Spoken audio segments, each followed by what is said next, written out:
On this episode of Test Chamber, we're taking a look at Forza Horizons, new game from Microsoft, and I got Matthew Cotto with me. I'm your host, Andrew Reiner. How's it going, Cotto? Good, very good. How you doing? Good. I've been looking forward to this game. I've always enjoyed this series, and this one has a little bit different design than the others. Why don't you let us know what's going on here, Cotto? Yeah, this is a kind of an offshoot for the Forza universe. It's an open world, as you can see. I'm just tooling through Colorado here.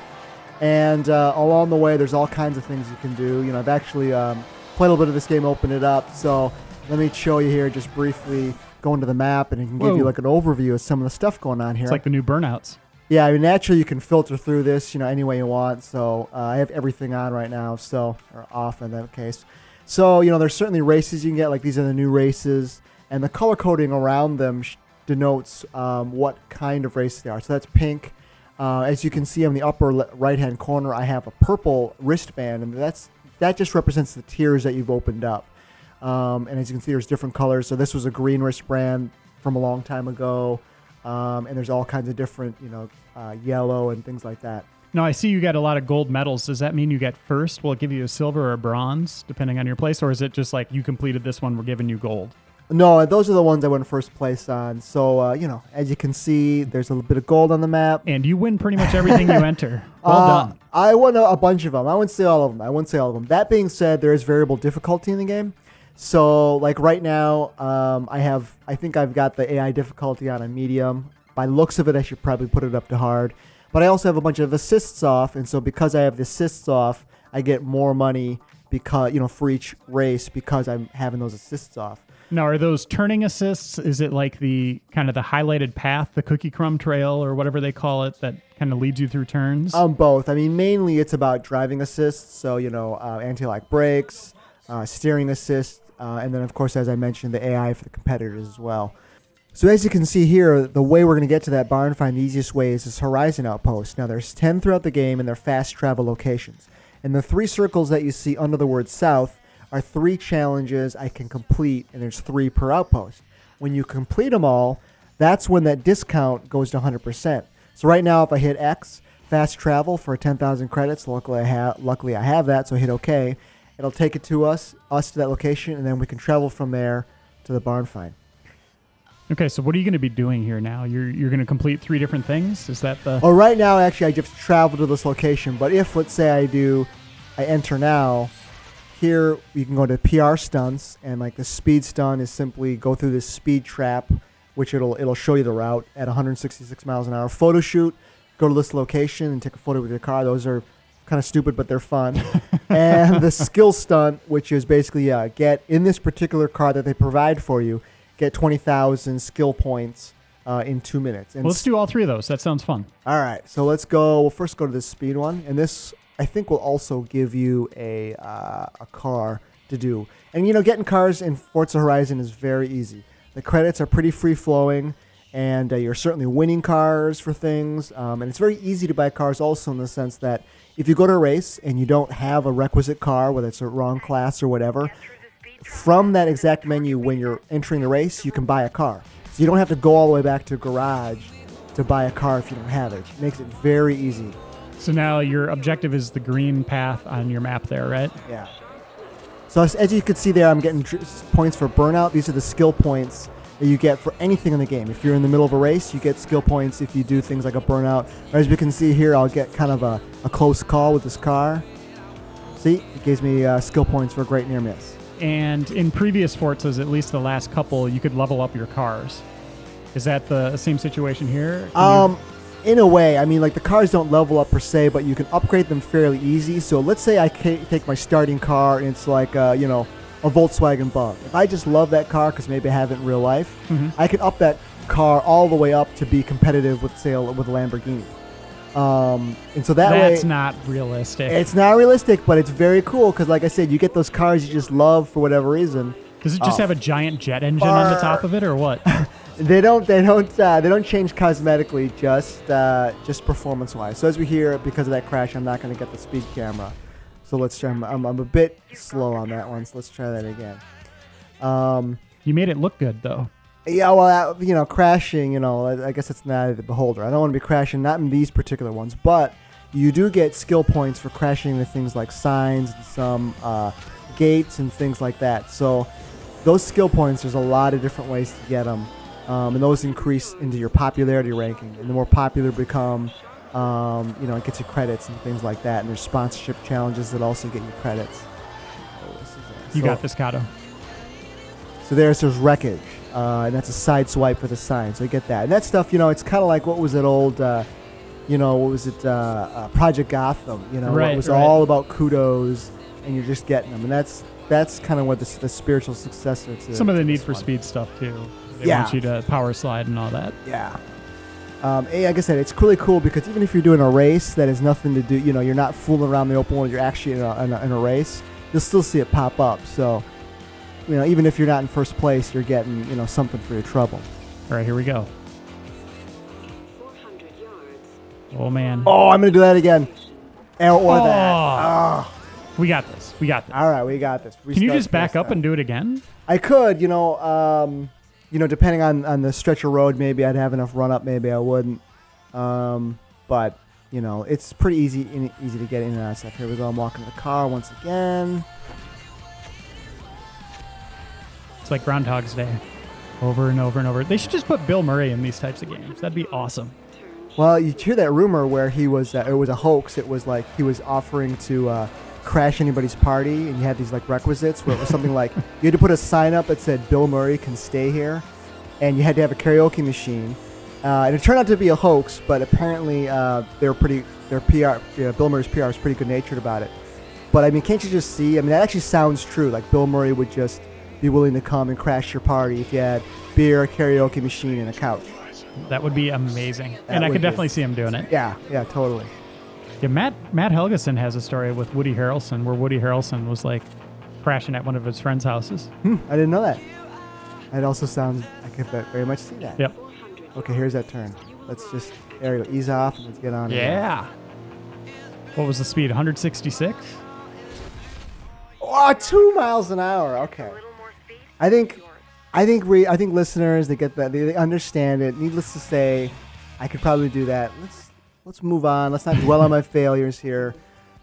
And Who's this let's keep going. douchebag taking pictures of waterfalls and having picnics? Who is this guy? Is that your main character? Is there a story behind That's him? not me. That's my girlfriend. I'll take it. But though that's the kind of thing that you do in a photo challenge. So if you want to come in here and you wanted to go to the PR stunts and do the photo Let's shoot, do it. I got to see this. Okay. It sounds ridiculous. So this again, it'll give you a car, and this one is a little different. Where it's not only you go and you take the photo, but you also have to get to the location without too much damage. Because obviously, you don't want the car to look like junk by the time you get there. And so, these are stats that'll come up and go of all the kinds of things that you've been achieved in your time with the game. So these games, this and I don't know if you remember a series called Gran Turismo, Kato. That's a joke. Yeah. It's been so long since one of those came out, I guess, huh? But it was a point way back in the day, or 5-10 years ago, that it was all about the number of cars that were realistic cars. What does Forza offer? Are they going for that realistic simulation for each car that you get, right down to the interior of the car?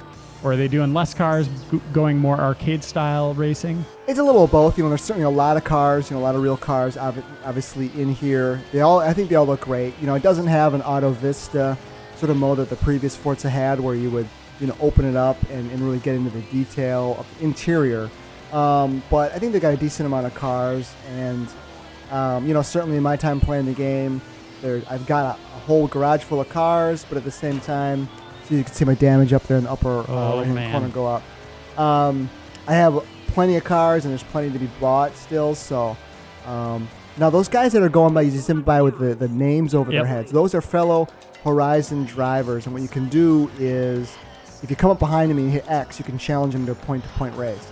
And as you can see also that gray area on the map there, that's where our barn find, this is a general location of our barn find. So once we go and do this photo stunt, we know that, so there's the mill.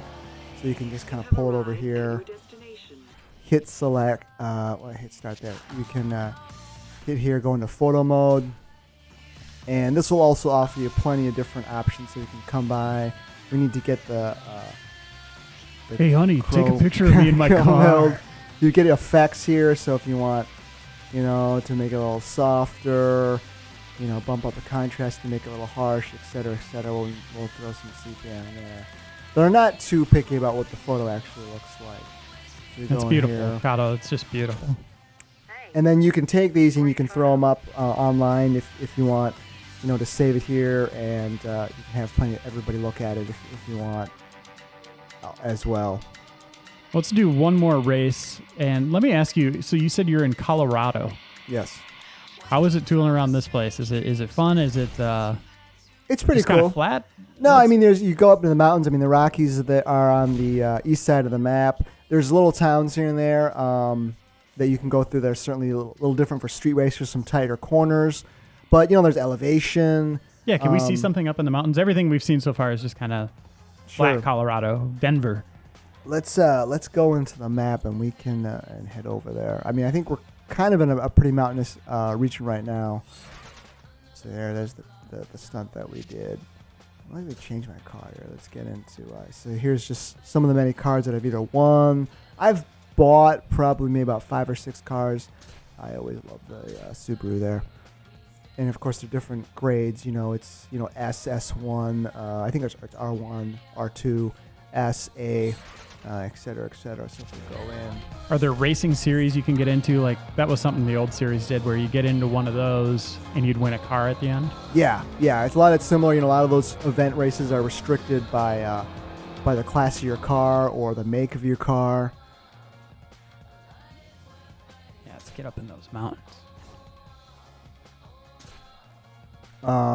Sometimes it's year. So a lot of that is very similar to the original Forza series, where you're just getting a lot of cars and you're really experimenting with, the kind of different cars it makes, and you're really just having fun with it. So let's chase this guy. Let's get up to this guy and see if we can challenge him to a race. Now, I'm in the Subaru. I probably won't be super competitive with this guy, depending on what kind of car he's got. But it does tell you what kind of, if you're easy, medium, or hard, and you get credits for that. So Looks like there's 3 of them there. yeah, all those gray dots, those are the 3 that'll be on there. And sometimes it's kind of cool because you'll be tooling around the environment, just getting to some place or whatever, and you'll see different racers racing each other. I need some lights in this thing. Yeah, that sometimes coming through here at night can be really tricky. So there's time of day. What about seasons? Not seasons, but there is time of day. Yeah, so you'll see it change, as you're racing and stuff like that. All right, you got this guy. You come to guy's name is cool. I think his real name is probably Douche, as we know. But if he's cool, then if he says he's cool, then I guess I'll take his word for it. So let's go up to him here. You have arrived at your destination. So you're gonna honk your horn, flash your lights. There we go. X. He's Smash into him. That's we got guy's attention. It's like they're going to a party or something. So the easy, hard, medium actually doesn't take into account what kind of car they have. Come back here, man. I was talking to you. There you go. So even though this thing is in this Lancia, it's rated as an easy, so it's only a C class. So actually, pressure's on me. So I should beat this guy. So if you beat him, you get his pink slip. I get the credits. The way to get the cars is, let's say you go through the pink wristband, and you race all those races at the end, or during those races, you're kind of hooked up with a rival, a guy. He'll have a voiceover. He's usually pretty, grating. That's why you want to beat him, because he's just kind of a jerk, or he or she's acting like a jerk to you. When you beat them in all those events, let's say all the pink events, at the end, you can actually race them in a point-to-point race for their car. And I'm seeing your speedometer and your HUD has pink on it. Does that mean you are a pink wristband right now? No, I think that's just a color coding. I'm actually purple, I believe. And you can stop on these right here. See that flare? That actually denotes a purple race. And as you can see, it goes by the map. If I wanted to stop, I could hit X and get into that race. So what was that yellow thing you just went over? that was a speed camera, which is you basically have to pass it at the highest speed, kind of like we were trying to do that PR stunt. And there's also speed zones. Here there's a discount sign I crash over. So I get there, see 36 of 100. So I get a 36% discount as I accumulate those. That's another little fun thing you can just kind of do in the world. I don't think the store would like that. You're taking out all their signs, their advertising. All right, so you did it. So there's the mileage bonus, the difficulty and assists bonus, 60%, plenty of cash, and as he comes again, I could just challenge him again. That 114th little icon you saw up there is my popularity. The more skills I was doing, like as I was showing about like getting air, near misses, drifting, as you're doing all times during the game, that affects your popularity. So it's his popularity chart, race chart position 114. I think you start at about 250, I believe, maybe even 300. Oh, wow. And so it's just one of those little fun things of you look up, you see you done something cool, and you're like, hey, I've gone up in my popularity rank. So it sounds like there's a lot of game here. What is your end verdict here, Kato? I really like this. I think it's a great offshoot for the Forza franchise where it's like, it's different enough from your normal Forza without getting away from anything that Forza has done. A lot of people are asking me, like, does it feel like Forza? Does it race like Forza? And I think when you mess around with the assists and you take them off, I think you'll find the cars do feel like Forza. So it's like, if you're a hardcore gamer who loves cars, you're definitely going to get that here. If you're somebody who just likes to race and have fun, and you're not too serious about it, you're going to get that here as well. And Reiner, you like me, where you get in the game, that popularity thing with the skill points, it's that little hook in you where you're like, I got to get all this, I got to do all this stuff. There's things like that in here as well. So it's just a lot of different ways to have fun. And it's the same developer, right? Turn 10. It's actually not. It's a British or English company called Playground Games, but Turn 10 has had a lot of input in this. And I know, like, for instance, so they had like a producing role or directing role. Yeah, Dan Greenwald is a guy who's on Turn 10. He's kind of like the main face of Turn 10. He's been front and center and had a lot to say about this game as well. So it's, like I said, it definitely feels like a Forza game without feeling all the good things you like about Forza without feeling totally different. Well, I think that's a perfect look at this. Thank you so much, Kato, for joining me with this. And thank you, everyone, for watching, and we'll see you next time.